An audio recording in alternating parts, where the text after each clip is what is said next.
Taehyun No was not used to stopping. In his 38 years of life, he had learned to keep moving forward, no matter what. Stopping meant weakness, doubt, pain.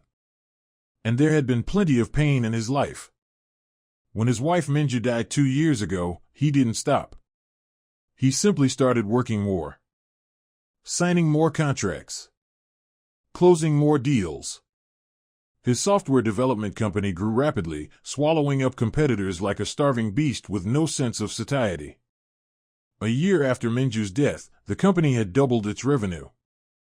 A year and a half later, it became the market leader in South Korea. Employees called him the Ice King behind his back. Taehyun knew this and didn't object. On the contrary, he considered it a compliment. Emotions got in the way of business. Feelings made you vulnerable. Cold calculation, this was what brought results. When 6-year-old C cried at night, calling for her mother, he didn't know what to do. He hired the best nanny in town. Then a second one. Then a child psychologist. Money solved problems. Always solved them. At least, that's what he believed. That May evening, he was returning from another meeting with investors. The negotiations had gone brilliantly. The company secured funding for expansion into Japan and Singapore. Taehyun was scrolling through the quarterly report on his tablet, making notes with his stylus. The numbers formed a beautiful picture of success. Minju, the driver who had worked for the No family for 12 years, was driving the black limousine along the familiar route through central Seoul. They usually went fast, without delays. But today, a traffic jam had formed at the light. Taehyun lifted his head from the tablet to gauge the scale of the delay. And at that moment, something flashed past the side window. Something bright, pink. On the sidewalk near a small park sat 2 girls. One, in a neat pink coat with a white collar and brand new white shoes, was bent over the asphalt, drawing something in colored chalk. The other, in a faded jacket at least 2 sizes too large and scuffed sneakers with untied laces, watched the first girl carefully, then tried to mimic her movements. Taehyun froze. The girl in the pink coat was his daughter. He knew that coat.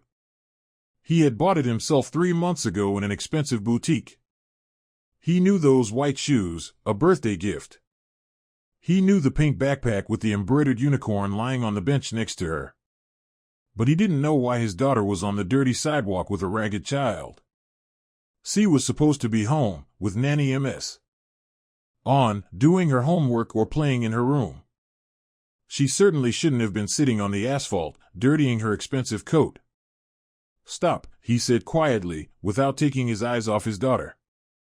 Minju glanced in the rearview mirror in surprise. In 12 years of service, Mr. No had never once asked to stop for no reason, in the middle of the street. Here, Mr. No? Immediately, Taehyun's voice was steel. The limousine gently pulled over, provoking annoyed honks from the cars behind. Taehyun got out, and several pedestrians turned to look. A man in a perfectly tailored dark Hugo Boss suit, a crisp white shirt, and handmade Italian shoes looked completely out of place on this ordinary street. He was like a frame from a glossy magazine, pasted accidentally into the everyday life of ordinary people. Taehyun walked toward the girls. Each step echoed with a dull thud on the pavement. He moved deliberately, like a shark that had sensed its prey. C looked up first. Her round face with the plump cheeks inherited from her mother went pale in an instant. Her brown eyes widened with fear. Papa! She jumped to her feet so suddenly that she dropped the chalk. Colored pieces rolled across the asphalt. I know you're angry. But Taehyun remained silent. He looked down at the asphalt, where crooked childish letters had been drawn, A, B, C, D, E. Large, uneven, but careful. Under each letter, in a small hand, were words, stork, banana, wolf, mountain, house. Then he turned his gaze to the second girl. She froze in place, as if trying to become invisible, clutching a tattered grid notebook with a torn cover. She looked about 8, maybe 9, hard to tell because of her thinness. A pale face, short unevenly cut hair, wary eyes peeking out from under a long fringe. Deep shadows under her eyes, the kind a child shouldn't have. Her jacket was men's, too large, sleeves rolled up several times. Jeans with patches on the knees. Sneakers without socks, despite the cool evening. "That's Taehyun," she said quietly, nervously fiddling with the edge of her coat, dirty with chalk. "She's my friend. I'm teaching her to read." "Teaching her to read?" Taehyun's voice sounded strange, even to him. Not angry. Not irritated. Just surprised. "She's 8, Papa." 8? She swallowed but continued with more confidence. "And she can't even read her own name.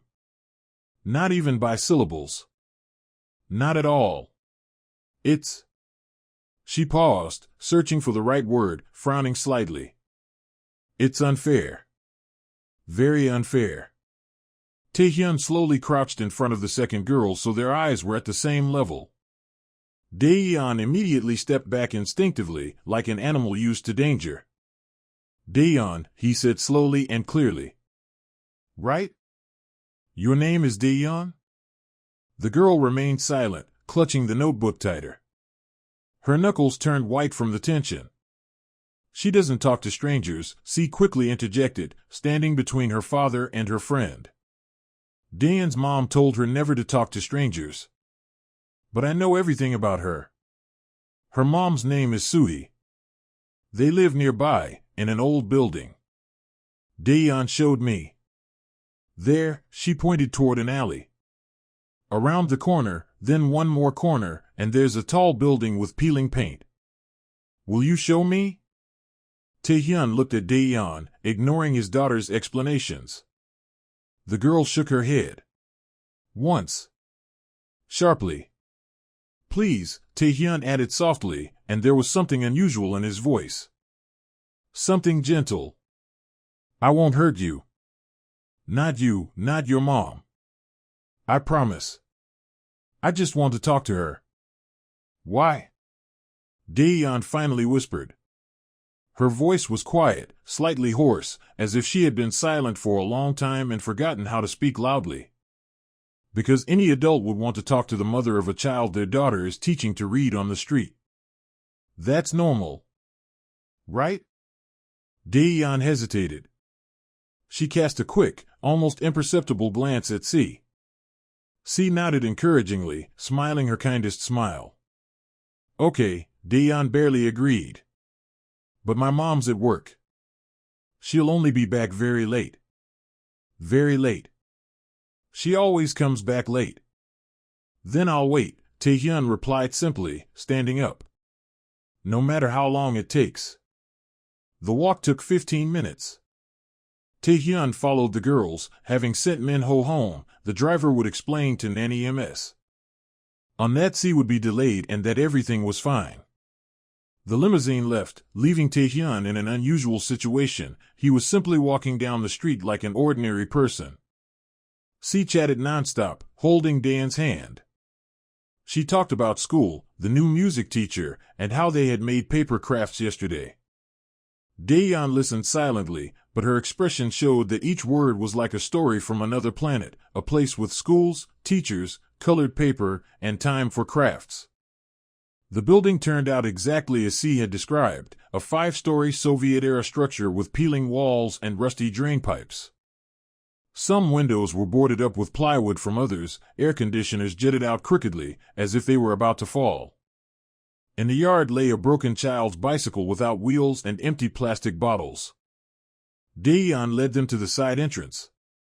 The door hung on a single hinge. Inside, it was dark. The light bulbs in the stairwell didn't work, and only the dim evening light filtered through the dirty window. The apartment was on the first floor, at the very end of the corridor. Or rather, it wasn't really an apartment, just a tiny room with a separate entrance. It had probably been a storage closet or a janitor's utility room before. Taehyun pulled an old key on a string from her jacket pocket. The key was heavy, worn, with jagged edges. She turned it in the lock twice. It clearly required some effort. The door creaked open, making Taehyun wince. It was cold inside. Taehyun felt it immediately as he stepped over the threshold. Cold, even though it was about 15 degrees Celsius outside. Inside, it seemed no more than 10. Heating? He asked, though the answer was obvious. Off, Taehyun replied quietly, turning on the single bulb under the ceiling. Mom says it's spring now, so it's warm enough. Winter was worse. We slept in all our clothes, under 3 blankets. The room measured about 3 by 4 meters, no more. Against the far wall lay a narrow mattress on the floor, covered with a worn quilt with faded patterns. 2 thin pillows. Next to it, an old dresser with a broken handle replaced by a piece of wire. On top, a neat stack of folded clothes, a comb with missing teeth, and a small cracked mirror. In the corner was a tiny table, more like a stool, with an electric hot plate with a single burner. Next to it, a battered aluminum pot, a couple of plastic plates with chipped edges, 2 spoons, and 1 knife. No other dishes. None at all. A small refrigerator buzzed in the corner, clearly on its last legs. Taehyun opened it, and the door creaked as if it might fall off at any moment. Inside, half a loaf of gray bread in a plastic bag, a small carton of milk, and 3 eggs in a cardboard container. That was it. No butter, no cheese, no vegetables, no meat. Nothing. When did you last eat? Taehyun asked, closing the fridge. This morning, Taehyun replied, shrugging off her large jacket. Underneath was a thin t-shirt, worn many times, with a faded print. Mom gave me an egg sandwich before she left. And told me not to touch the rest, that's for tomorrow. Taehyun glanced at his watch. 6:30 in the evening. So the girl hadn't eaten for 8 hours. 8 hours. A child. She tugged on her father's jacket sleeve. Papa, can I give Taehyun my sandwich? The one MS. You packed for me today for snack? I didn't eat it because the school cafeteria gave us a pastry. I saved it on purpose, thinking I could give it to Taehyun. Taehyun nodded, unable to speak. Something lodged in his throat. She reached into her pink backpack and took out a neatly wrapped sandwich in plastic wrap. A double sandwich, thick, with chicken, lettuce, tomatoes, and cheese. Housekeeper MS. Yoon made them every morning, following a strict diet designed by a child nutritionist. Usually, she ate only half, and even that with effort. School meals were hearty. Taehyun stared at the food as if seeing a mirage in the desert. Her eyes widened. She licked her lips, but did not reach for it. Here, take it, she said softly, placing the sandwich into her friend's hands. I have plenty at home. There's always lots of food. Sometimes even too much. I don't eat it all. Taehyun took the sandwich with both hands, as if afraid of dropping it. She unwrapped it slowly, carefully. Took a tiny bite. Squinted. Began chewing slowly, savoring every movement of her jaws. Taehyun looked away. He couldn't watch. Not how a child ate an ordinary sandwich as if it were a delicacy from a Michelin-starred restaurant. While Taehyun ate, he continued to survey the room. On the wall hung a single photograph in a cheap frame. A young woman in a university uniform smiled at the camera. Beautiful, with lively eyes and a smile that lit up her entire face. Next to her stood another equally happy girl in the same uniform, both hugging each other by the shoulders. In the background, the university buildings were visible. On the dresser lay a sheet of paper. Taehyun picked it up, and his jaw tightened involuntarily until his teeth ached. A report from the police station. Moderate bodily harm. Multiple bruises and abrasions recorded, hematoma on the left shoulder measuring 8 by 6 centimeters, bruising under the right eye, abrasion on the lower lip. Date, 3 months ago.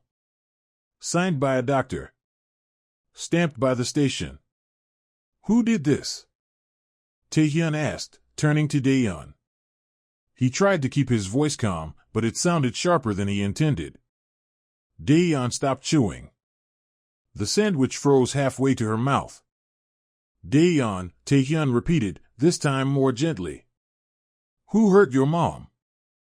Who caused her pain? The girl lowered the sandwich and looked at the floor. My dad, she whispered so quietly that Taehyun barely heard. But he doesn't live with us. He left a long time ago.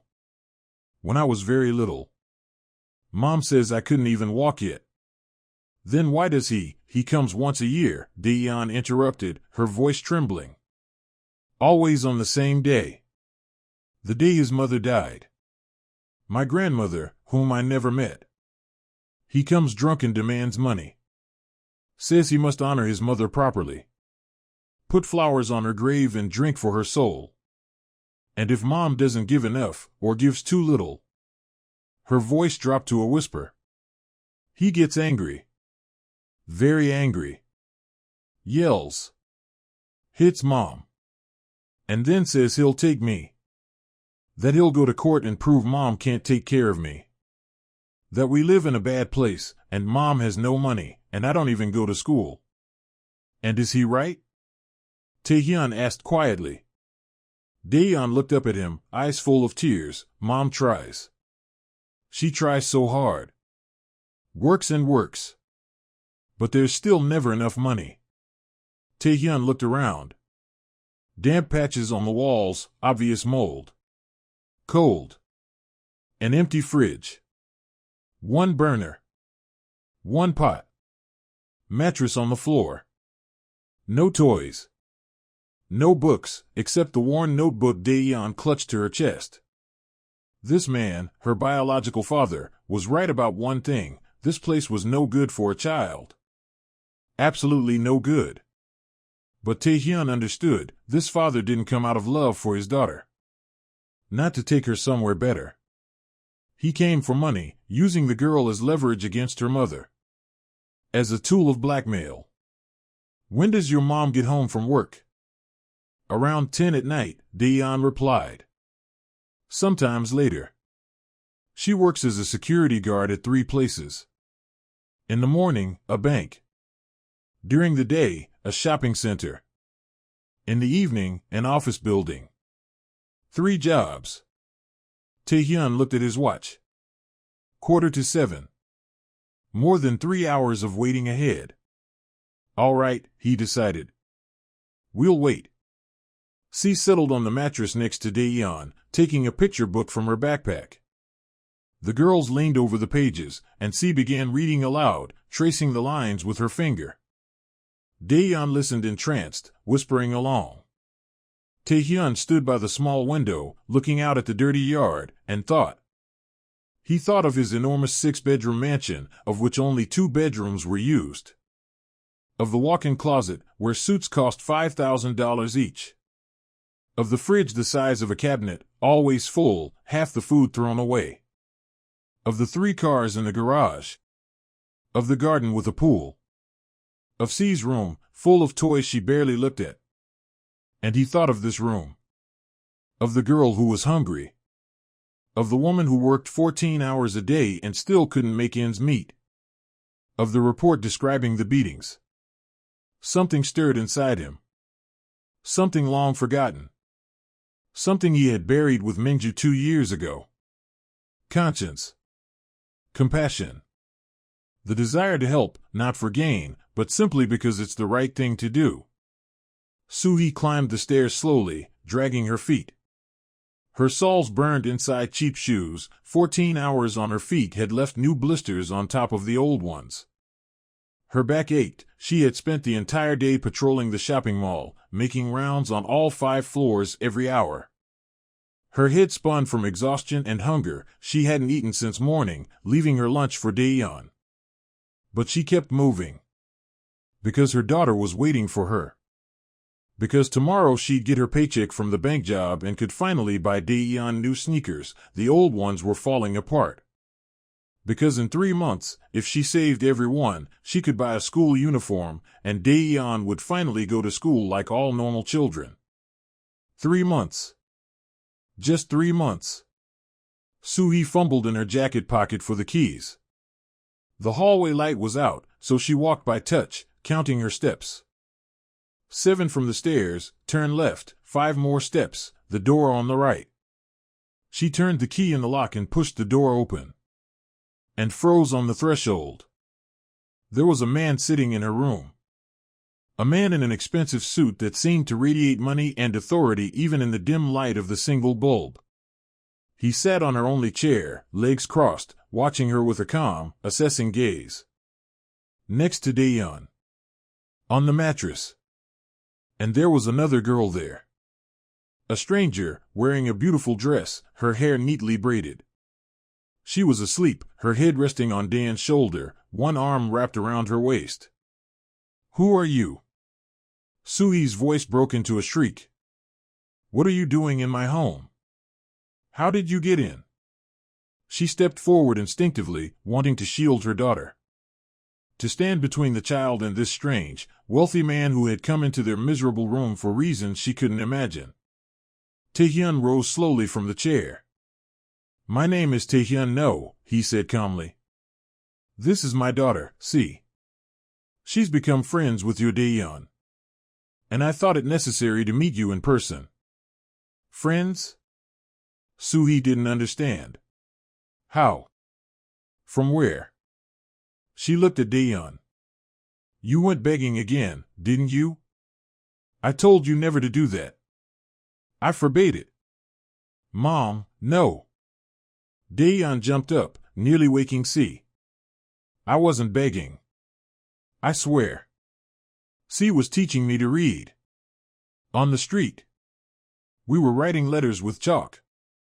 Your daughter did nothing wrong, Taehyun said firmly. On the contrary. My daughter found a friend in her.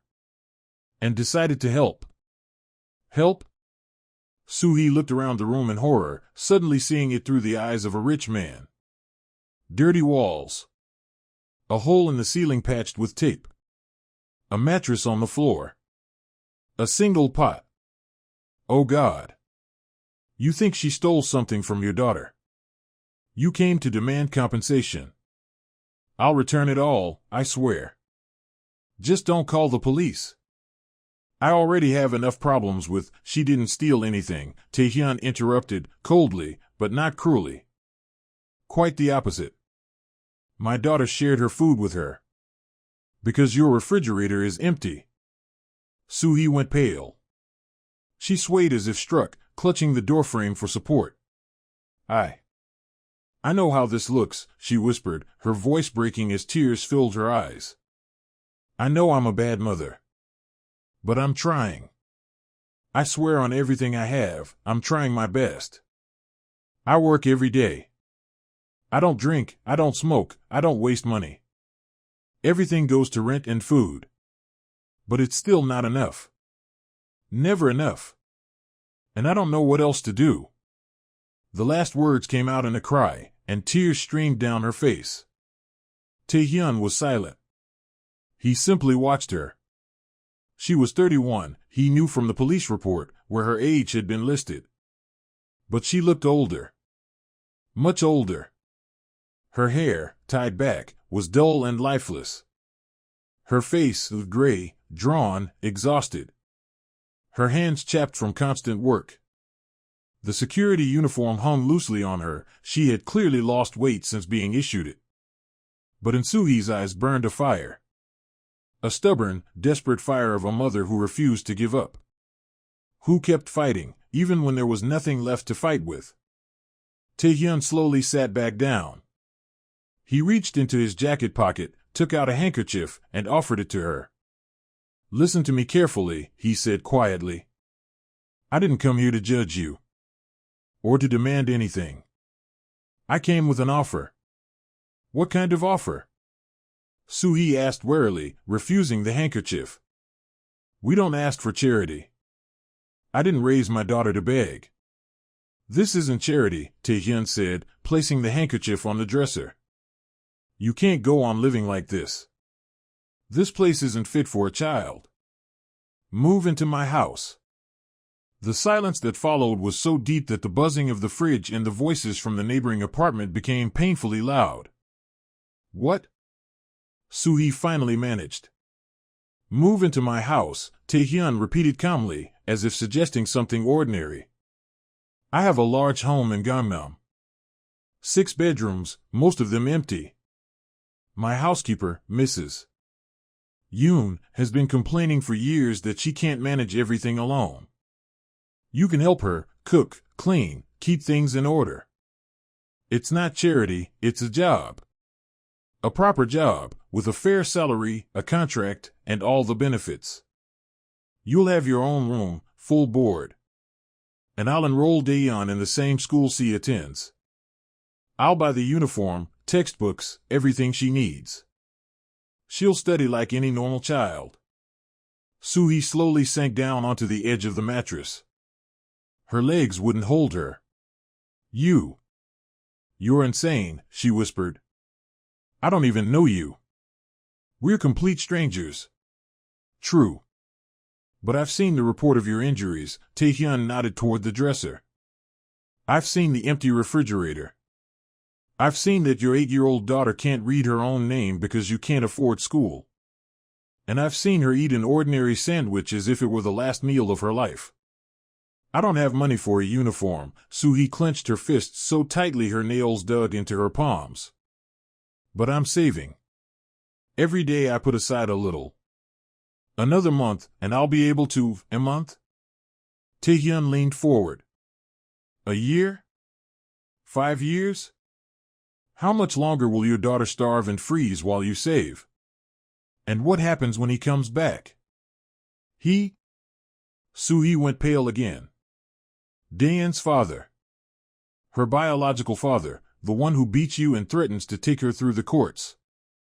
She told me. She said he comes every year on the day his mother died. She shouldn't have.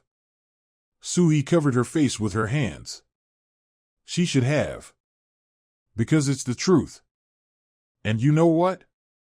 Taehyun's tone hardened, not cruel, but like a surgeon cutting to save. Under these conditions, he has every chance of winning. The court will see this room. No heating. An empty fridge. A girl not attending school. And they might decide that even a drunken father is better than this. No. Soo-hee sprang to her feet. He won't take her. I'd rather die. I'd rather kill him than give him Taehyun. You don't need to die or kill, Taehyun said calmly. You just need to accept my help. Move somewhere your daughter will be warm, fed, and in school. Somewhere no court could ever question her living conditions. You'll work normal hours, 8 a day instead of 14, and earn a fair wage. Soo-hee stared at him for a long time. Studying him. Searching for the catch. For the hidden motive. Why? She finally asked hoarsely. Why would you do this? What do you want from us? Taehyun leaned back in the chair. A good question. Why indeed? He didn't quite know the answer himself. There were many reasons, and none of them felt sufficient. Because, for the first time in 2 years, he'd seen his daughter truly happy. Because Taehyun had reminded him that there's injustice in the world, and sometimes, you can fix it. Because that police report had awakened a rage he hadn't felt in a long time. Or maybe simply because he was tired of being the Ice King. Because my daughter cares about yours, he finally said. She sees a friend in Taehyun who needs help, and she gives that help. She spends her time teaching another girl to read. She shares her food. She shows kindness and compassion. And none of this is my credit. Her mother taught her to be this way, all the way to the end. I just worked and brought money home. I thought that was enough. But it's not. And if my 6-year-old daughter understands that you have to help those in trouble, then I, an adult man, should understand it even more. Everything else logically follows. Soo-hee was silent. Tears still filled her eyes, but she was no longer crying. And if? She began uncertainly. What if I can't handle the work? What if Mrs. Yoon decides I'm a bad helper? Then we'll find another job for you. But Taehyun will stay in school. And you will stay in the house. It doesn't depend on how well you clean the floors. And if he comes? Her father? Then I will talk to him. Taehyun's voice had steel in it. And he will never bother you again. Soo-hee looked at Taehyun. Her little girl sitting on the mattress, holding the other sleeping girl close, looking at her mother with huge, hopeful eyes. Mom, Taehyun called softly. Please. I want to learn to read. Like everyone else. I want to go to school. Like C. And Soo-hee broke. She fell to her knees beside the mattress, hugging her daughter, and cried. For the first time, she allowed herself to cry. Not from sorrow. From relief. Okay, she whispered through tears. Okay. We'll move. The move was organized the very next day. Taehyun saw no reason to delay. The sooner Soo-hee and Taehyun were in normal conditions, the better. He sent a truck to their old apartment, but there were so few belongings that a regular car would have sufficed. 2 suitcases of old clothes. A few books with worn pages. An old framed photograph. Taehyun's battered notebook with crooked letters. A single pot. Soo-hee insisted on taking it, saying she had cooked in it for her daughter for 8 years and didn't want to part with it. Taehyun didn't argue. When the car arrived at the mansion in Gangnam, Taehyun pressed herself against the window, unable to believe her eyes. Mom, she whispered in awe. Is this a palace? No, sweetie, Soo-hee herself couldn't take her eyes off the majestic building. It's just a very big house. Very, very big, Taehyun repeated, still glued to the window. The mansion was 2 stories, built in a modern style with large panoramic windows and a light facade. Around it stretched a manicured garden with neatly trimmed bushes, flower beds full of blooms, and a small pond with goldfish swimming. Paths were paved with light stone. 2 tall trees by the entrance provided shade. The gates opened automatically, and the car glided into the yard. There they were met by Mrs. Yoon, a plump woman in her 50s with gray hair tied in a bun and piercing brown eyes. She gave Soo-hee a long, appraising look that made her straighten instinctively. Then Mrs. Yoon's face softened, and she smiled. So you're the Soo-hee Mr. No told me about last night. Welcome. Come, I'll show you your room. And the girls' room. They walked through a wide hall with marble floors and high ceilings. Taehyun turned her head in all directions, trying to see everything at once. A large chandelier overhead. Paintings on the walls. A wide staircase leading to the 2nd floor. Fresh flowers in vases. Soo-hee's room was on the 1st floor, at the end of the corridor. Mrs. Yoon opened the door, and Soo-hee froze in the doorway. The room was larger than their entire previous apartment. A wide double bed with crisp white bedding and many pillows. A massive dark wood wardrobe.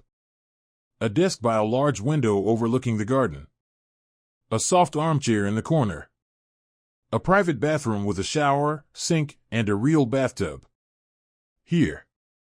There must be some mistake, Soo-hee murmured, not daring to enter. This is too. I'm just a housekeeper. No mistake, Mrs. Yoon said firmly. Mr. No ordered it this way. I've worked for him for 12 years, and I know that when he decides something, it's not up for discussion. You will live here. Period. Taehyun's room was on the 2nd floor, next to C's. When Mrs. Yoon opened the door, the girl gasped. The room was decorated in soft peach tones. A bed with carved headboards and a light fabric canopy. A desk with a comfortable chair. Shelves along the wall filled with new books, alphabets, fairy tales, children's encyclopedias. On the desk lay brand new notebooks, pencils in a wooden box, a sharpener, erasers. A soft rug on the floor. A wardrobe with several sets of clothes already hung, t-shirts, jeans, dresses. Is all this mine? Taehyun whispered, afraid to step inside as if everything would disappear if she touched it. Yours, Mrs. Yoon confirmed with a smile. And tomorrow morning you'll go to school with C. Mr. No ordered the uniform last night. It will arrive by lunch today. Taehyun turned to her mother. Her eyes were full of tears, but this time tears of happiness. Mom, really? Is this really happening? Soo-hee couldn't speak. She only sank to her knees and hugged her daughter tightly, hiding her face in her hair so the girl wouldn't see her crying. Taehyun appeared in the doorway. He silently watched the scene, then said softly, "Settle in. Rest today. Tomorrow begins a new life. For both of you." And for the first time in 2 years, Taehyun No felt something strange and unusual. Something warm in his chest. Something he didn't even immediately recognize. It was the feeling that he had done something right. Not profitable. Not rational. Simply right. The first week flew by in the whirlwind of adjustment. Soo-hee woke at 6 in the morning. She couldn't rise earlier. Her body had adapted to that rhythm over years of exhausting work. But now she didn't rush off to 3 jobs. She went down to the kitchen, where Mrs. Yoon was already preparing breakfast. "Good morning," the senior housekeeper greeted her. "Did you sleep well?" "Yes," Soo-hee replied, still unable to believe she had slept in a real bed under a warm blanket. "How can I help?" During the first days, Mrs. Yoon observed the new helper with professional scrutiny. She showed how Mr. No likes his coffee, strong espresso, no sugar, with a drop of milk. How C prefers her toast, with butter and honey, golden brown. Where the products are stored in the huge fridge. How the dishwasher, washing machine, and dryer work. Soo-hee absorbed the information like a sponge. She feared making mistakes. Feared being sent away. Feared that it was all a temporary dream, and she would wake up again in a cold room with an empty fridge. But Mrs. Yoon proved to be strict but fair. When Soo-hee accidentally broke an expensive Chinese porcelain cup on the 3rd day, she froze in horror, expecting anger. But the senior housekeeper only sighed, "It's okay. Mr. No has 12 of these cups. He won't even notice. The main thing is to carefully pick up the shards so the children don't cut themselves." Every morning, Soo-hee and Mrs. Yoon accompanied the girls to school. Min-ho drove them in a car, a regular sedan, not a limousine, to avoid attracting attention. C and Taehyun sat in the back seat, holding hands and chatting nonstop. For Taehyun, the first days at school were like diving into a new world. She timidly sat at her desk in her brand new uniform, afraid to move. Her classmates looked at her with curiosity. Being the new girl in the middle of the school year was always an event. "This is Taehyun, her teacher, Ms. Wah, a kind woman of about 40, introduced her. "She will be studying with you. Let's all give her a warm welcome." "Hello, Taehyun."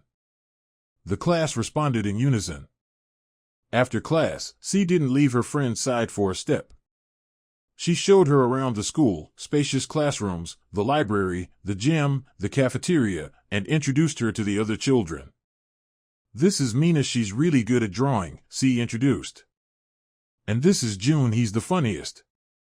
And this is Hanul, she knows all the Blackpink songs by heart." Taehyun smiled shyly, answering in short sentences, but gradually she began to thaw, especially when she realized that no one knew about her past. No one knew that just a month ago, she had been living in a cold room and couldn't read. To everyone, she was simply the new classmate. In the evenings, the girls did homework in the living room at the large table. C patiently explained the material Taehyun had missed over the past 2 years. Look, this is the letter, C pointed, tracing the letter in Taehyun's notebook. It sounds like yo. Try to write it. Taehyun concentrated on drawing the squiggles, sticking her tongue out in effort. The letters came out crooked, unattractive, but she tried her best. Taehyun often caught them at this task when he returned from work. He would pause in the doorway of the living room, watching his daughter patiently helping her friend. And each time, something tightened in his chest. Minju would have been proud of C. Very proud. One evening, about 2 weeks after the move, Taehyun stayed late in his office. It was around 11 when he went down to the kitchen for some water. There he found Soo-hee. She sat at the table with a cup of tea, looking out the window at the night garden. She wasn't drinking, just holding the cup, warming her hands. Hearing footsteps, she turned and gave a guilty smile. Sorry, I can't sleep.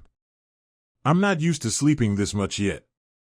I usually worked at this hour. Don't apologize, Taehyun said, taking a bottle of water from the fridge. This is your home now. You can do whatever you want. An awkward pause hung in the air. Then Soo-hee quietly said, Thank you. For everything you do for us. I still don't understand why you do this, but I'm infinitely grateful. Taehyun is blossoming before my eyes. She's so happy. I've never seen her like this. C2, Taehyun replied, sitting opposite her. After her mother's death, she became very withdrawn. Almost didn't talk. Didn't play. Just sat in her room staring out the window. The psychologist said it was normal, that it takes time. But a year passed, then 2, and she was still detached. And now she laughs again. Alive again. Children help each other, Soo-hee said softly. They don't know what social barriers are. All that matters to them is whether the person next to them is good. Yes, Taehyun agreed. Adults could learn a lot from them. They sat in silence, sipping their drinks. Not an awkward silence, but rather a comfortable one. Silence in which there is no need to fill pauses with empty words. Are you managing? Taehyun finally asked. With the work here? Mrs. Yoon isn't too strict? Soo-hee smiled. She's strict, but fair. And working here is paradise compared to my previous 3 jobs. 8 hours a day instead of 14. Real food. The chance to see my daughter every day, not just late at night when she's already asleep. It's more than I could have dreamed of. Good, Taehyun nodded. Then everything is right. Their eyes met, and something strange hung in the air. Something unspoken, yet tangible. Soo-hee looked away first, standing abruptly. I should go. Early morning tomorrow. Good night, Mr. No. Taehyun, he said quietly behind her. Just Taehyun. We live in the same house. No need for formalities. She turned, raising her eyebrows in surprise, but nodded, good night. Taehyun. And quickly left the kitchen, as if running from something. 2 months passed unnoticed. May turned to June, bringing hot weather and long, bright evenings. Taehyun was no longer the shy new girl. She had made friends in class, learned to read simple texts almost without hesitation, and even began drawing in art class, discovering an unexpected talent. Soo-hee had fully settled into the house. She and Mrs. Yoon worked as a seamless team. The senior housekeeper even admitted to Taehyun at dinner, this Soo-hee is a treasure. Hardworking, meticulous, quick to learn. And most importantly, genuine. People like her are rare these days. Taehyun spent more time at home. He started coming back earlier to have dinner with everyone. He became involved in his daughter's life, asking about school, helping with difficult math problems, reading bedtime stories. Life was improving. Stabilizing. Becoming like a normal family life. Then came the night of June 23rd. Taehyun was working in his office on a presentation for the board of directors meeting the next day when he heard a crash. Loud, persistent, angry. Someone was hitting the gates of the mansion. Hitting with fists, feet, something heavy. He looked out the window. It was around midnight, but the streetlights illuminated the figure of a man at the gate. Unshaven, in a dirty jacket, swaying from side to side. Drunk. Clearly drunk. Soo-hee. The man shouted. Come out, bitch. I know you're there. Think you hid with the rich guy? Think I won't find you? Taehyun stood up sharply and went into the hall. On the stairs stood Soo-hee in a robe. Her face was deathly pale. Her eyes wide with terror. Her hands trembling. It's him, she whispered when she saw Taehyun. Daeun's father. I recognize his voice. Oh God, how did he find us? Stay inside, Taehyun ordered coldly. And make sure the girls don't wake up. What are you going to do? Soo-hee grabbed his sleeve. Don't. He's drunk, he's dangerous. He could. Nothing will happen to me, Taehyun gently freed his sleeve. Trust me. The banging grew louder. Now the words were clear, give me my daughter. You stole her. I have the right. I'm her father. Either come out, or I'll break the gate. I'll call the police. I'll tell them you're keeping them against their will. Taehyun went out into the yard. The cool night air hit his face. He crossed the path deliberately and approached the gates. The man on the other side froze when he saw him. Up close, he looked even worse. Red, bloodshot eyes. The smell of alcohol so strong it could be smelled through the bars. His stubble had grown into something resembling a beard. His clothes were dirty and wrinkled. His hands were scratched. He had apparently been in a fight earlier that day. Who are you? The man squinted, trying to focus. Are you the rich guy? The one who took my wife and daughter? Soo-hee is not your wife, Taehyun replied evenly. You abandoned her 8 years ago when she was pregnant. You have no rights over her. But my daughter. The man slammed his fist on the gate. My blood. I have a right to the child. You have a right to a sentence for domestic violence, Taehyun spoke quietly, but every word hit like a blow. I have a police report. Photos of the bruises. Witnesses. If you want, I can call the station right now. They'll be here in 10 minutes. The man was taken aback.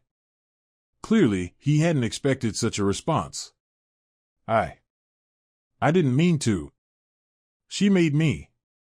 She won't give me money. And I need to honor my mother. Today's the anniversary. I must. I'm obliged. The anniversary of your mother's death was 3 months ago, Taehyun cut him off coldly. March 15th. I checked. And today is June 23rd. So don't lie. You just want money for drinking. You have no right. The man started, but Taehyun interrupted, I do. I have money for the best lawyers in this city. I have connections in the police, the prosecutor's office, the courts. I have evidence of your crimes against the mother and child. And I have a firm intention to use all of it if you ever bother this family again. Taehyun stepped closer to the gate, and in the dim lamplight his face looked hard, like carved stone. Listen to me very carefully. You will turn around and leave. And never, do you hear me? Never show up near this house again, near the school Daehyun attends, near anywhere Soo-hee or her daughter might be. Because if I see you again, I will personally make sure you spend the coming years in a place where the gates don't open from the inside. I will ruin you. I will make it so that no job will hire you. You won't even be able to rent a corner in the cheapest hostel. Otherwise, Taehyun paused, letting the words sink into the drunk's mind, you won't have bones to put together. Am I clear? The man staggered back. Fear flashed in his eyes.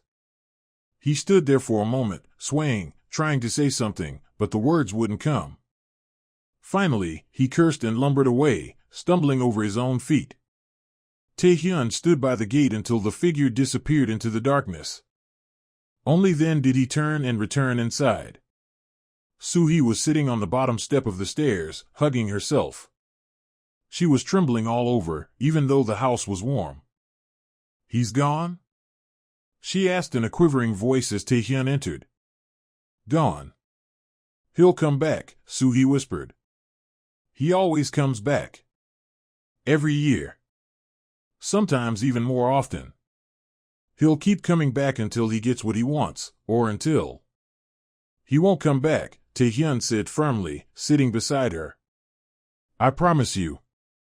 He will not appear again." "How do you know?" "Because I've seen enough people like him in my career," Taehyun said calmly, confidently. "They are only strong with those weaker and more defenseless. They are used to intimidation because no one has ever stood up to them. But faced with a real threat, with someone who isn't afraid and has real power, they retreat. Always retreat.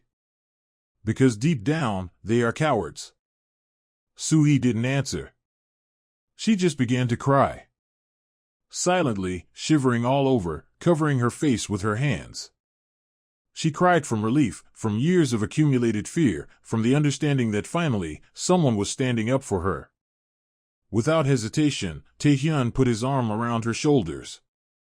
Soo-hee instinctively pressed against him, burying her face in his shirt, sobbing. He stroked her back soothingly, just as he had once comforted C when she woke from nightmares. "I was so scared," Soo-hee sobbed. "Every year I lived in fear. Every night I woke up at the slightest sound, thinking it was him. Afraid he would take Taehyun. Afraid the court would side with him. Afraid he would take her, and I would never see my girl again." "You don't have to be afraid now," Taehyun whispered into her hair. "I won't let him harm you.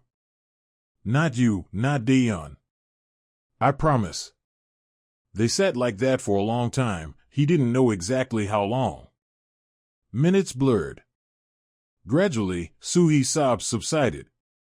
Her breathing evened out. But she didn't pull away, and Taehyun didn't remove his hand from her shoulder. And in that moment, he realized he felt something for this woman beyond just the desire to help. Something warm, protective, deep. Something he hadn't felt in a very, very long time. Since Minju. He abruptly pulled away, standing up. "You need to rest," he said more sharply than he intended. "Go to bed. Tomorrow I'll handle the legal matters. I'll start the process to officially terminate his parental rights." Soo-hee looked at him with an expression of confusion but nodded as she got up. "Thank you. For everything. For protecting us." Taehyun only nodded and quickly went to his office, closing the door behind him. He leaned against the door, closing his eyes. What's happening to him? He can't. He has no right. Minju died only 2 years ago. He can't feel anything for another woman. It's betrayal. Betrayal of the memory of his wife, the mother of his child. But his heart stubbornly refused to listen to reason. The following months brought major changes. Taehyun acted quickly and decisively. He hired the best family lawyer in the city, known for never losing child custody cases. He gathered all the evidence, police reports of assaults, witness statements from neighbors in Soo-hee's old home who had repeatedly heard screams and seen the aftermath of abuse, medical reports detailing the injuries. The lawyer found even more compromising material.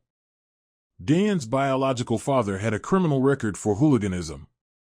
He had been detained twice by the police for drunk brawls. He had debts pursued by collectors. The case was airtight. A month later, the court ruled to completely terminate the father's parental rights. He had no relation to Taehyun anymore. No rights, no claims. Nothing. When Soo-hee learned this, she cried right in the lawyer's office. From relief. From happiness. For the first time in 8 years, she could breathe freely, without looking over her shoulder. "Thank you," she told Taehyun again and again. "Thank you. I don't even know how to repay you." "No thanks necessary," he replied, avoiding her gaze. It was necessary. For Daeun's safety. After that night, when he had held her on the stairs, Taehyun carefully maintained his distance. He came home late from work. Had dinner in his office, not at the main table. Spoke to Soo-hee only when necessary, briefly and professionally. Soo-hee noticed the change. She didn't understand what had happened, but she felt that something had shifted. And it hurt her, though she couldn't explain why. The girls, however, didn't notice the tension between the adults. They lived in their happy childhood world. C and Daehyun had grown so close that they were already called sisters at school. They did everything together, studying, playing, reading, drawing. Daehyun was flourishing before their eyes. In 4 months, she had caught up with her peers academically. Moreover, the teacher, Ms. Hwa, noted at the parent meeting that the girl had phenomenal memory and language abilities. Such motivation is rare, the teacher told Soo-hee. Daehyun seems determined to catch up on everything she missed. She reads more than anyone in the class. She's already tackled books usually read by 4th or 5th graders. She has a bright future if she continues like this. Soo-hee listened, unable to believe it. Her Daehyun. Her little girl, who just 6 months ago didn't know letters. Now reading books meant for older children. But the biggest change was in the dynamics in the house. Gradually, almost imperceptibly, they stopped being merely employer and housekeeper living under the same roof. They became something more. Family? Almost. Almost family. Mrs. Yoon noticed it first. She was a wise woman, having lived a long life and seen much. One day, while cooking lunch with Soo-hee, the senior housekeeper suddenly asked, "Are you in love with Mr. No?" Soo-hee dropped the knife she had been using to cut vegetables. It clattered onto the cutting board. "What?" "No. We just. Don't lie to me, girl," Madame Yoon said softly. "I can see the way you look at him. How you listen for every sound when he's home. How upset you get when he's late from work." "That would be wrong," Soo-hee whispered, lowering her eyes. "He's my employer. He gave us a home. And he still loves his wife. Sometimes I see him looking at her photo in the living room. With such pain. Such longing. I can't come between him and her memory." "No one's asking you to come between them," Madame Yoon placed a hand on Soo-hee's shoulder. "Memory remains memory. But life goes on. And Mr. No. I've worked for him for 12 years. I saw him before his wife died, alive, laughing. I saw him after, cold, empty. And now I see him coming back to life. And it's no coincidence that it started right after you appeared in the house. But he avoids me." Soo-hee couldn't stop the words, they flowed on their own. "After that night when her father came, he barely speaks to me. As if I did something wrong." "Maybe you did something too right," Madame Yoon smiled mysteriously. "And that scared him. Men, you know, are often more afraid of their own feelings than anything else." Soo-hee wanted to reply, but at that moment there was a knock at the door. Unusual, usually people came in with the gate code, only couriers or guests rang the bell. Madame Yoon went to answer. She returned with a worried expression. "Soo-hee, there's a woman asking for you. She says you studied together at university." Soo-hee wiped her hands and went to the door. On the threshold stood a tall, beautiful woman, about 35, in an expensive suit with perfectly styled hair. Soo-hee didn't recognize her at first, too many years had passed. But then her memory clicked. Miso. Her best friend in the first year. The same one who had been in the photograph in the university uniform. Soo-hee. Miso hugged her. I finally found you. Do you know how hard it was to track you down? You disappeared 8 years ago, and no one knew where you were. Miso, Sui stepped back, feeling awkward. Next to this polished, successful woman, she felt like a gray mouse. How did you find me? By chance, Miso stepped inside, glancing around. I saw Taehyun at the mall, with some girl. They were in the uniform of that expensive private school. I couldn't believe my eyes. I knew you had a daughter, but I thought. She trailed off, clearly unsure how to continue. You thought we were living in poverty? Sui finished bitterly. You were right. Until recently, that was true. What happened? How did you end up here? Miso asked, her curiosity blatant. And Sui told her. Briefly, concisely, leaving out details. About how her boyfriend left her when he found out she was pregnant. How her parents kicked her out. How she worked 3 jobs for 8 years, barely making ends meet. How the girls met. How Taehyun offered them to move in. So you work here as a maid? Miso clarified, her voice tinged with something like pity. A housekeeper, Sui corrected, steel entering her voice.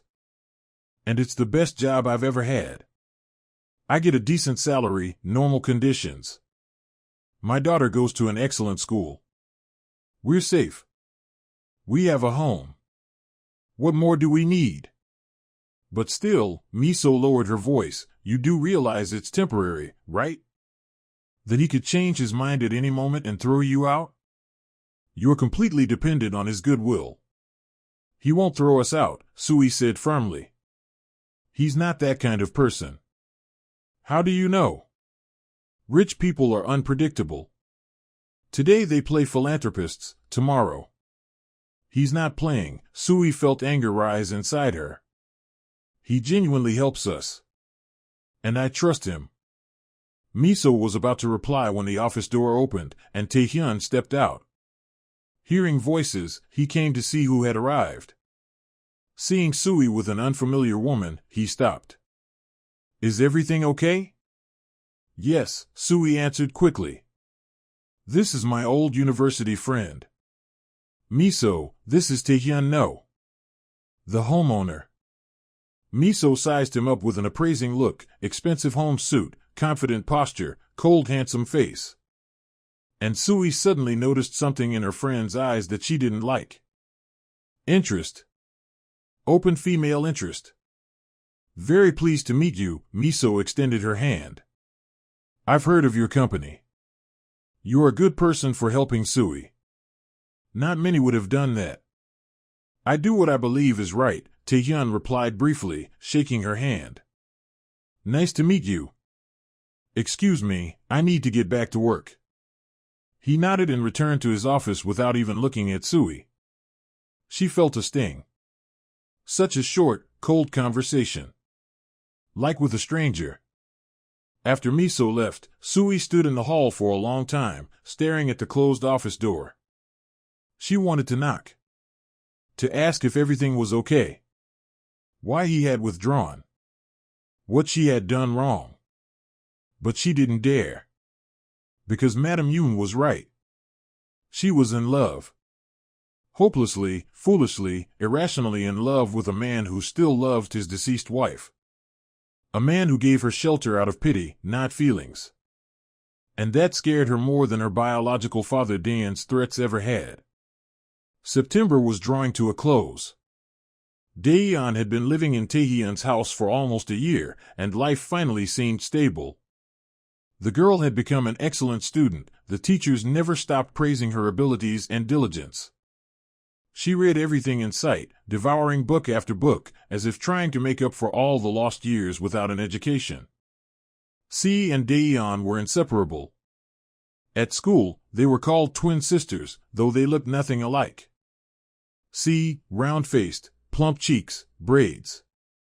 Taehyun, slim, sharp chin, short hair. But something stronger than appearance connected them. True friendship. True attachment. Everything collapsed one evening at the end of September. They returned from school as usual. Did their homework. Had dinner. Taehyun went to her room to read a new book her teacher had given her. She sat at the desk, opened the page, and suddenly grabbed her head. Pain pierced her skull like a red-hot nail. Sharp, unbearable. Taehyun screamed. "Mom!" She cried. "Mom!" Sui ran upstairs, skipping steps. Taehyun was sitting at the desk, clutching her head with both hands, rocking side to side. "What happened? Where does it hurt?" "My head," Taehyun moaned. "It hurts so much.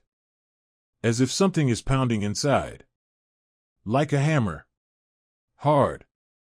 Sui gave her painkillers and laid her in bed. By morning, the pain had eased slightly. Taehyun even went to school. But in the evening, the pain returned. Stronger. The next day the same. And the next. By the end of the week, Taehyun barely got out of bed. Painkillers stopped working. The girl moaned, cried, burying her face in the pillow. "We need a doctor," Taehyun said, seeing her condition. Immediately. He called the best pediatrician in the city. He arrived that evening, examined Taehyun, frowned, and said, "She needs to go to the hospital urgently." Brain tomography. It could be anything, from a migraine to. He didn't finish, but everyone understood. The tomography was done the next morning at the best private clinic in Seoul. Taehyun insisted it be done immediately, paying any amount for urgency. The results came 2 hours later. A neurologist, a tall man with great temples and a serious face, invited Taehyun and Sui into his office. Taehyun was left in a room with a nurse. "I won't beat around the bush," the doctor said, placing the scans on the table. "The girl has a brain tumor. A grade 3 glioma. It's located in the left parietal lobe, close to areas responsible for speech and movement of the right side of the body." Sui went pale. Her hands began to tremble. "A tumor," she repeated mechanically. "Does that mean cancer?"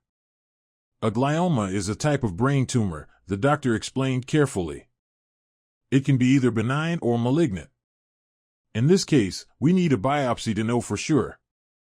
But judging by the growth rate and location, I recommend immediate surgical intervention." "Surgery?" Sui grabbed the edge of the table. "Yes. We need to remove the tumor as soon as possible. It's growing rapidly and pressing on surrounding brain tissue. That's why she has headaches. If we don't act, it could affect critically important areas." "How much?" Taehyun cleared his throat. "How much time do we have?" "Days. Maybe a week. The sooner we operate, the higher the chances of success." "And what are the chances?" Sui asked quietly. "Of success?" The doctor hesitated. It was a bad sign. "It's a very complex operation. The tumor is deep, close to critical brain structures. There are risks. Serious risks. Damage to the speech center, paralysis of the right side of the body, bleeding. In the worst case." He didn't finish the sentence. "In the worst case, she could die," Taehyun finished coldly. "Right?" "Yes," the doctor admitted honestly. "The risk of death is about 20%.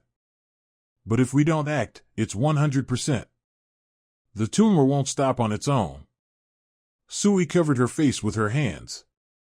Her shoulders shook. "How much does the surgery cost?" Taehyun asked. The doctor named a sum. A huge sum. One that an average family wouldn't earn in 10 years. "I'll pay," Taehyun replied without blinking. "Money is not a problem." "When can we do the operation?" "The day after tomorrow, in the morning. I'll assemble the best team of neurosurgeons. But I must warn you again, it's a very risky procedure. Even with the best specialists, I cannot guarantee. Do it, Sui interrupted, lowering her hands. Her eyes were red, but her gaze was firm. Do whatever is necessary. Please. Save my daughter. Taehyun was placed in a separate room. She was connected to IVs with painkillers and medications to reduce brain swelling. The next 2 days were hellish waiting. Sui didn't leave her daughter's side for a minute. She held her hand, stroked her hair, sang quiet lullabies she used to sing when Taehyun was very small. The girl sometimes slept under the influence of medicine, sometimes woke and looked at her mother with huge, frightened eyes. Mom, will I die? She asked one night. No, Sui answered firmly, squeezing her hand. No, darling. You'll get better. The doctors will operate, remove what's causing the pain, and you'll be healthy. And if I don't? What will happen to you? You will, Sui leaned down, kissing her forehead. You definitely will. Because you're strong. Because you have your whole life ahead. School, friends, the books you love to read. C is waiting for you. We're all waiting. C came every day after school. She sat on the edge of the bed, holding Dan's hand. Tried to speak cheerfully, sharing school news, but her voice trembled. Don't worry, C said, forcing a smile. You'll get better. I promise. We haven't finished reading Alice in Wonderland yet. You promised to finish it with me. Remember? I remember, Taehyun smiled weakly. Okay. Then I'll try. I'll really try. Taehyun also came. He sat in a chair in the corner of the room, working on his laptop, but mostly he looked at the girl in the bed. At her pale face. At the IVs. At the monitors showing her heartbeat and blood pressure. He barely spoke to Sui. What could he say? What words of comfort could help a mother whose child was between life and death? The evening before the operation, when Taehyun finally fell asleep under the effect of strong sleeping medicine, Sui went out into the hospital corridor. Her feet carried her to the window. She stood looking at the night city, at the lights, at the cars below. People lived ordinary lives down there. Worked, ate dinner, watched TV, went to bed. They didn't know that somewhere on the 10th floor of the hospital, a mother was praying for her child's life. If she dies, I won't survive it, Sui whispered into the void, not turning around. Taehyun stood behind her. He heard her words. She won't die, he said firmly, stepping closer. You can't know that, Sui turned. Her face was wet with tears. No one can. The doctor himself said the risk is 20%. 1 in 5. That's a lot. A very lot. She's a strong girl. She's been through a lot. She'll survive. Why are you so sure? Sui looked at him desperately.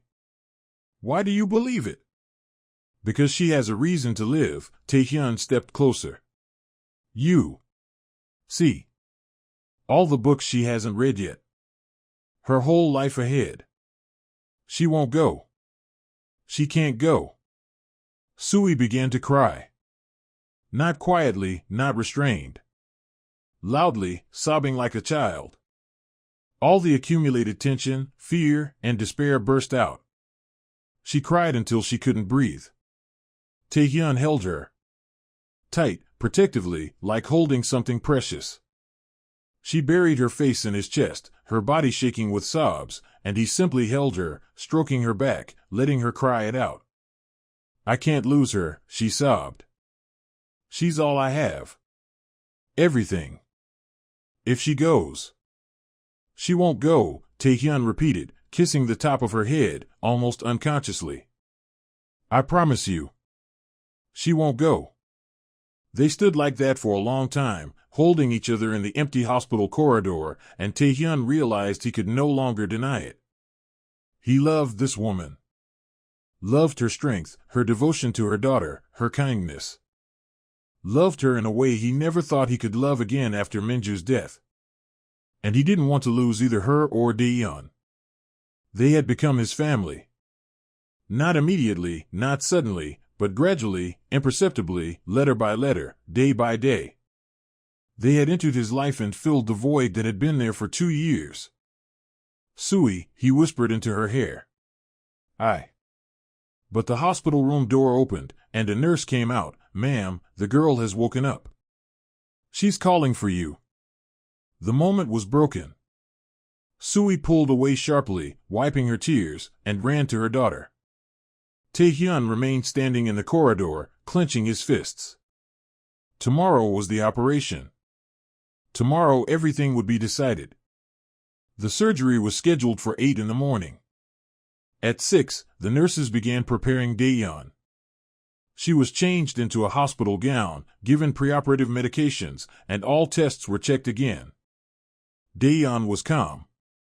Strangely calm for a 9-year-old about to undergo major surgery. She held her mother's hand and smiled weakly. "Don't be afraid, Mom. Everything will be fine." "I'm not afraid," Sui lied. "Not at all." At 7, the surgeon entered the room. He introduced himself with Dr. Yoo Min-sok, the leading neurosurgeon of the clinic, who had performed over 500 brain surgeries. He briefly explained what he would do, how long the surgery would take, 6 to 8 hours, and what to expect afterward. "Any questions?" he asked at the end. "Will she survive?" Sui asked directly. "Dr. You looked her in the eyes honestly. I will do everything in my power. I have one of the best teams in the country. But I cannot give 100% guarantee. The human brain is a complex thing. Sometimes everything goes perfectly, sometimes unforeseen complications occur. But I promise to fight for your daughter's life until the very end." It was the kind of honesty Sui could respect. She nodded. At 7:30, Taehyun was taken to the operating room. Sui, Taehyun, and C stayed in the corridor. With nothing to do. No way to help. Only to wait. Waiting, that was the hardest part. They sat on hard plastic chairs. C leaned against her father, her face buried in his side. Sui sat across from them, her hands clasped tightly, eyes fixed on the operating room door, on the red light above it, the one that meant surgery was in progress. Time dragged unbearably slowly. Minutes felt like hours. 9 a.m., 10. 11. The operation was still going. 12. 1 o'clock. 2. C dozed off, exhausted from the tension. Taehyun stroked her hair, but his own gaze never left the door. 3 o'clock. And then a man appeared in the corridor, the same man who had once pounded on the gates of the mansion months ago. Taehyun's biological father. He was sober this time. Relatively sober. Dressed a little better, clean shirt, jeans. But the eyes were the same, predatory, cold, calculating. "Where is she?" he demanded, stopping in front of Sui. "Where's my daughter?" Sui jumped to her feet. "How did you find out? How did you find us?" "I have my ways," the man smirked. "I'm her father. I have a right to know where she is." "You have no rights anymore," Taehyun said coldly, rising as well. "The court stripped you of them. You have nothing to do with this child." "Oh," the rich man, the stranger turned to him. "We meet again. I heard my little girl is dying. On the operating table. What a tragedy. It'd be a shame if she died without seeing her real father one last time." "Get out," Sui hissed. "Now. Or I'll call security." "Go ahead," he said, sitting down and crossing one leg over the other. "I'm not leaving. You know, I've been thinking. The girl's dying. But she's living with a rich man. Attending a fancy school. Wearing expensive clothes. Quite a story, isn't it?" Know what the papers will say. Wealthy businessman steals another man's child and drives her to illness. Or maybe, poor girl used as a plaything in the games of the rich. Headlines practically write themselves. That's a lie. Taehyun took a step forward, his voice low and dangerous. And you know it. Maybe it is, the man shrugged. But people love a good story. He pulled a phone from his pocket. I already have contacts among journalists. They're very interested. Ready to pay for an exclusive. I could give them that interview right here, in the hospital. Imagine the picture, a heartbroken father not allowed to say goodbye to his dying daughter. A rich man who took her away. The scandal would be loud. Very loud. How much? Taehyun asked tiredly. How much do you want for your silence? 500 million won, the man named the sum without hesitation, clearly prepared. And a formal waiver of all rights. You'll get your paper proving I give up my daughter voluntarily. And I get the money. Fair deal, isn't it? That's blackmail, Taehyun said through clenched teeth. It's business, the man smirked. You're a businessman. You should understand. You've got 1 hour to think it over. After that, I'll hold a press conference right here, in the hospital lobby. Imagine how that will affect your company. Your reputation. Your stock value. Your partners. And the girl. The girl needs her operation right now, doesn't she? It would be such a pity if a scandal distracted the surgeons. If they lost focus because journalists were swarming the halls. He raised his voice deliberately at those last words, and somewhere behind the door, the hum of equipment seemed to grow louder. Taehyun could feel fury boiling inside him. This man. This vile creature. Using a dying child, his own child, to extort money. He could have hit him. Smashed that smug face right there. But that would give him exactly what he wanted, a scandal. Fine, Taehyun said slowly. I'll give you the money. But only after the surgery. And you'll sign the waiver right now, in front of a notary. No, the man shook his head. Money first. Then the signature. Then nothing. Taehyun turned toward the exit. Wait. The man's voice cracked with panic. Fine, fine. I'll sign first. But the money today. Right after the operation. Deal? Deal, Taehyun lied. Because he had already made up his mind. He wasn't going to give this man a single one. He was going to destroy him. Completely. Permanently. While the man waited smugly in the corridor, scrolling through his phone, Taehyun made several calls to his lawyer, his assistant, and a private investigator the company often used. I need everything on this man, he said quietly, stepping aside. Everything. Debts, criminal records, hangouts, associates, witnesses to his threats, recordings, anything you can find. And I need it within 3 hours. His people worked fast. 2 hours later, the lawyer sent a folder of documents. The detective sent photos and audio recordings. The assistant forwarded contacts of the right people in the police and prosecutor's office. Taehyun reviewed it all and smiled coldly. He had enough to put that bastard behind bars for 3 or 4 years. At least. The operation ended at 6 in the evening. 10 hours. Dr. You came out, removing his mask. His face was exhausted, but not grim. The surgery was successful, he said, and Sui nearly collapsed from relief. We removed the tumor completely. Minimal bleeding. All vital signs are stable. Of course, she'll need a long recovery, several months of rehabilitation, but the prognosis is good. Sui burst into tears. Taehyun pulled her into his arms. Si was crying too, buried against her father's side.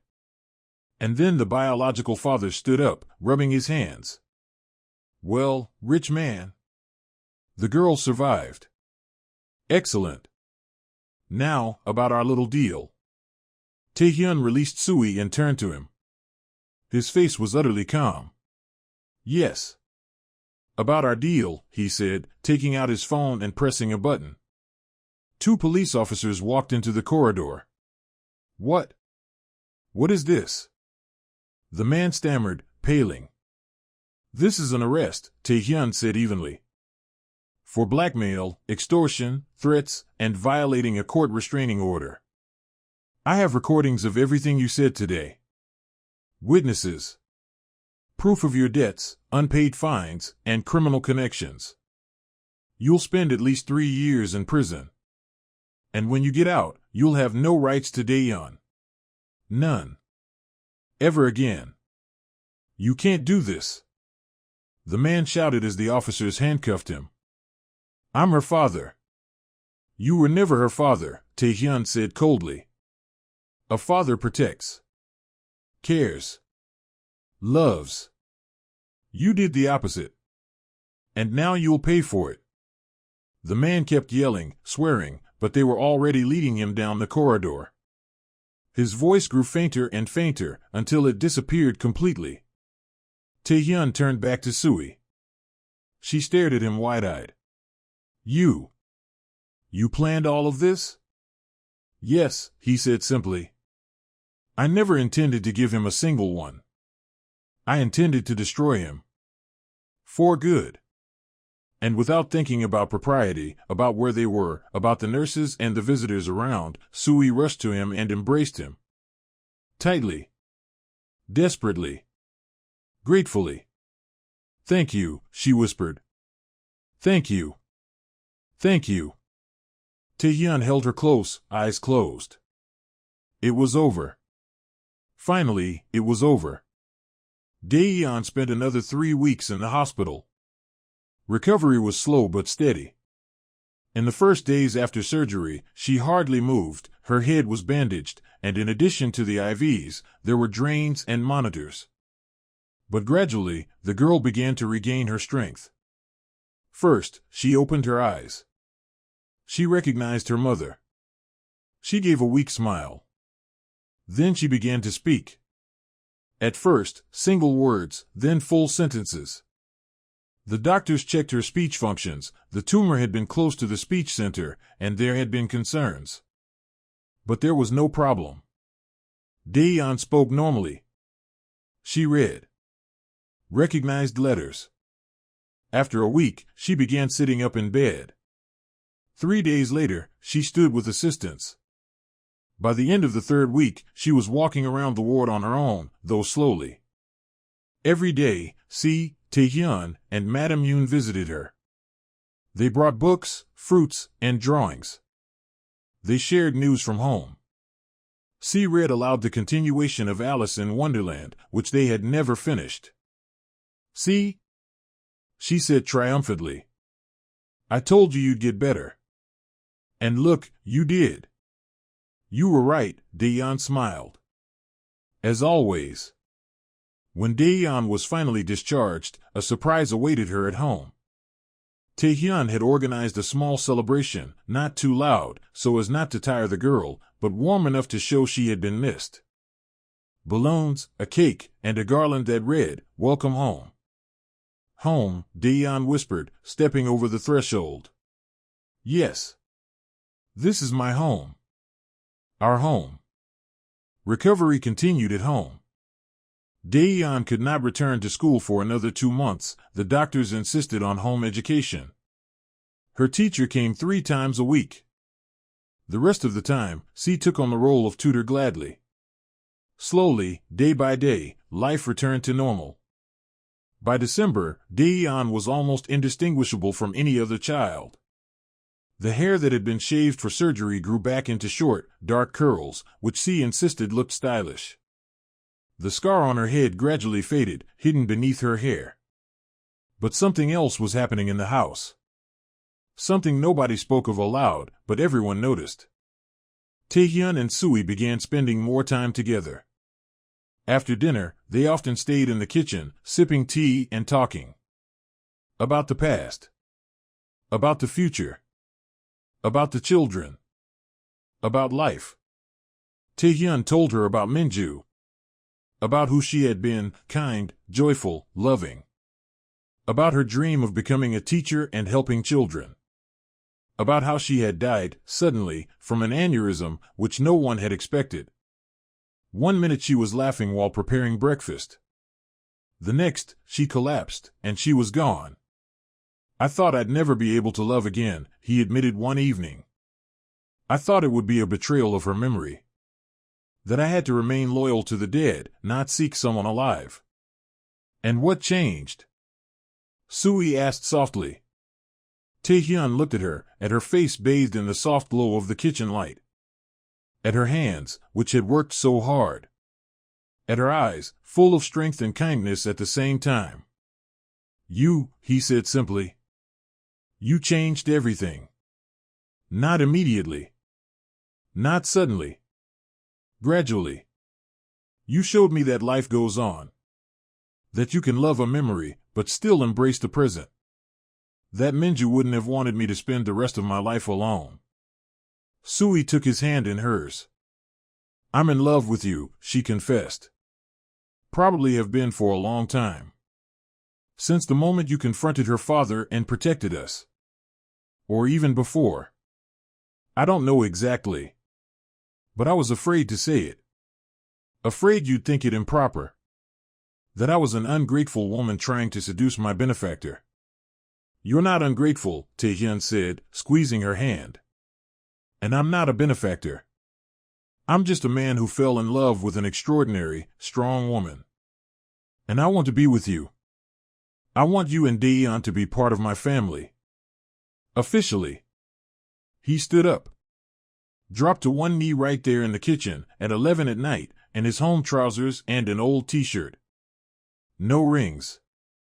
No flowers. No romantic setting. Just him and her. Sui, will you marry me? Please. She looked at him, tears streaming down her cheeks, yet smiling in a way she hadn't in years. Yes, she whispered. Yes. 1,000 times yes. He rose, pulled her close, and kissed her. Their first real kiss in all those months under the same roof. Tender, deep, full of promise. 2 small figures in pajamas appeared in the kitchen doorway. C and Taehyun, awakened by the voices, were peeking in. They're kissing, Taehyun whispered. That means they're getting married, C said wisely. And we'll be real sisters. We already are real sisters, Taehyun objected. But now it will be official. The girls giggled and ran back upstairs, leaving the adults alone. The wedding took place in spring. Exactly 1 year after the day Taehyun first saw C and Taehyun drawing with chalk on the sidewalk. Symbolic, in every way. The ceremony was in a small restaurant overlooking the Han River. Only the closest people attended, Madam Yoon, Min Ho, a few of Taehyun's colleagues, Sui's old friend Miso, reconciled after all the events, and a few classmates of the girls. But the main stars of the day were, of course, C and Taehyun. They walked to the altar together, in matching cream dresses with flowers in their hair, holding hands. Each carried a small scroll tied with a ribbon. We wrote a vow, C announced once everyone was seated. Can we read it? Taehyun and Sui, standing at the altar, nodded. Neither could hold back tears. Taehyun unrolled her scroll. Her hands no longer shook. Her voice was firm and clear. We, C and Taehyun, promise to be sisters forever. In joy and in sorrow. When life is easy, and when it is hard.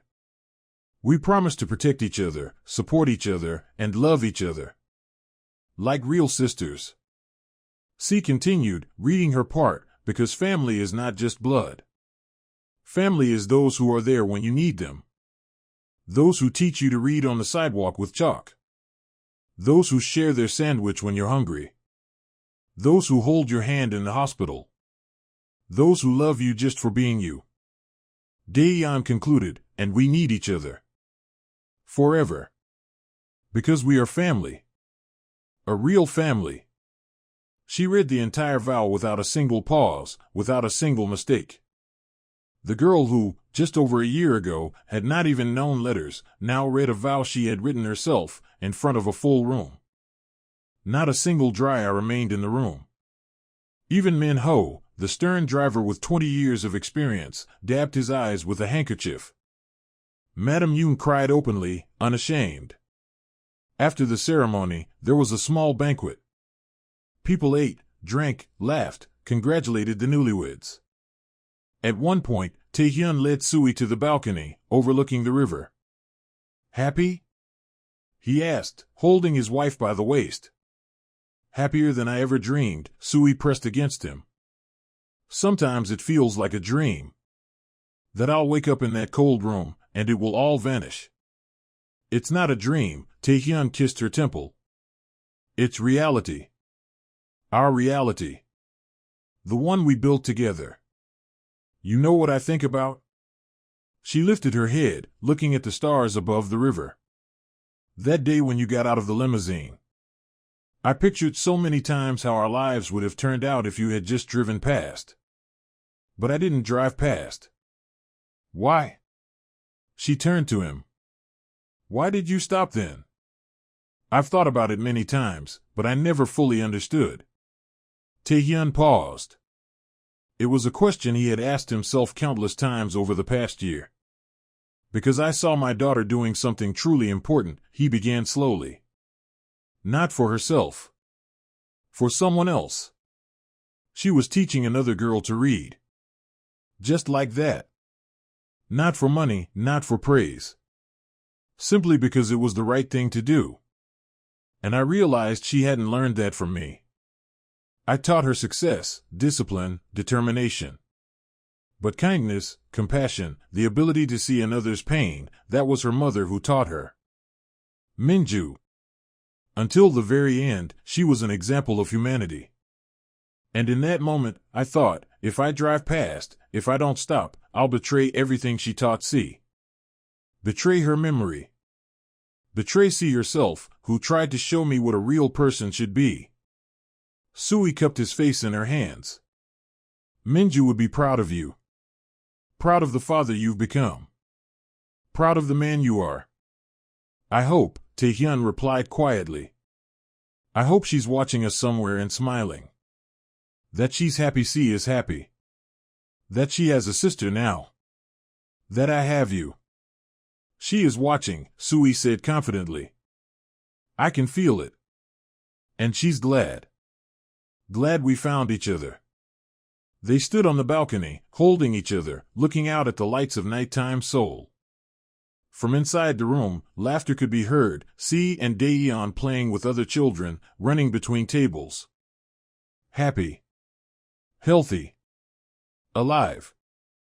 Through the window, they could see Taehyun showing something in a book to the other children, reading aloud, pointing to the lines. The other children listened, mouths agape. "She's become just like C," Sui said with a smile. "Now she's teaching others to read." "The circle is complete," Taehyun agreed. And it was true. A year ago, C had been teaching Taehyun letters on the pavement with chalk. Now Taehyun, having learned herself, passed on that knowledge. That's exactly how it should be. Kindness breeds kindness. Help begets help. When the celebration ended and the guests left, the family returned home. The girls immediately ran upstairs, tired from the long day. Taehyun and Sui stayed in the hall, simply standing and looking at each other. "I can't believe all of this is real," Sui whispered. "Believe it," Taehyun pulled her close. "This is our life now. Our family. Our family," she repeated, and the words sounded like the most beautiful music. Upstairs, footsteps sounded, and C poked her head out of her room. "Dad. Mom. Come to us. Taehyun wants to finish the book we started in the hospital." "Coming." Taehyun shouted. "We're coming." They went upstairs. The girls were already settled on C's big bed, wrapped in a blanket. Between them lay the thick book, Alice in Wonderland. You won't mind if we read a little more, will you? Taehyun asked hopefully. We're almost done. Only one chapter left. Only one chapter, Sui said firmly, though there was a sparkle in her eyes. We have to get up early tomorrow. Deal.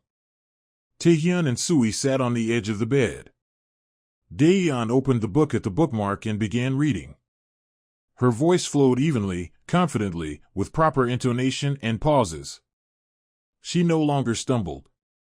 No longer struggled over words. She wasn't afraid of making mistakes. She simply read because she loved it. Because books had opened an entire world for her that had once been closed. Outside the window, the faded chalk letters on the path leading to the house were still visible. The very same ones she had drawn over a year ago. They hadn't been erased on purpose. Left as a memory. As a reminder of how it all began. Letters on the pavement. Crooked children's letters that had changed the lives of 4 people. Letters that turned strangers into a family. Letters that proved that sometimes the simplest things, chalk, kindness, a willingness to help, can create miracles. Taehyun finished the chapter and closed the book. The end, she declared triumphantly. We finished it. Finally, she smiled. I told you we would finish it. You were right, Taehyun hugged her friend. As always. They sat there, embracing, 2 sisters bound not by blood but by something far stronger. Love. Understanding. Shared history. Taehyun and Sui watched them and saw the future. Saw how these girls would grow up, become adults, yet always retain this bond. Saw them telling their own children how they met on the pavement with chalk in hand. How one taught the other to read. How their parents fell in love. How 4 lonely people became one happy family. Time for bed, Sui said softly. Tomorrow is a new day. A good day, Taehyun added, settling under the blanket. The best day, she agreed, lying down beside her. The adults turned off the light and quietly left the room. In the hallway, Taehyun held his wife close, and they stood like that, listening to the girls whispering in the dark, laughing, planning the next day. You know what I realized this year? Taehyun said quietly. What? That family isn't just blood. It's a choice. The choice to be there. The choice to care. The choice to love. And we made the right choice. All of us. Me, you, she, Taehyun. We chose each other. And that makes us a real family. Sui pressed closer to him. The best family in the world. And somewhere far away, perhaps among the stars, or perhaps just in their memories, Minju was smiling. Smiling at her happy daughter. At her husband who had learned to love again. At 2 girls and 2 adults who had created something beautiful from the shards of broken lives. The story began with letters on the pavement. And it didn't end, no, it didn't end. It continued. Continues to this day. Because true stories about love, family, and kindness never end. They simply move on to a new chapter. And this family was only beginning to write its new, happy, long story. Together. Forever.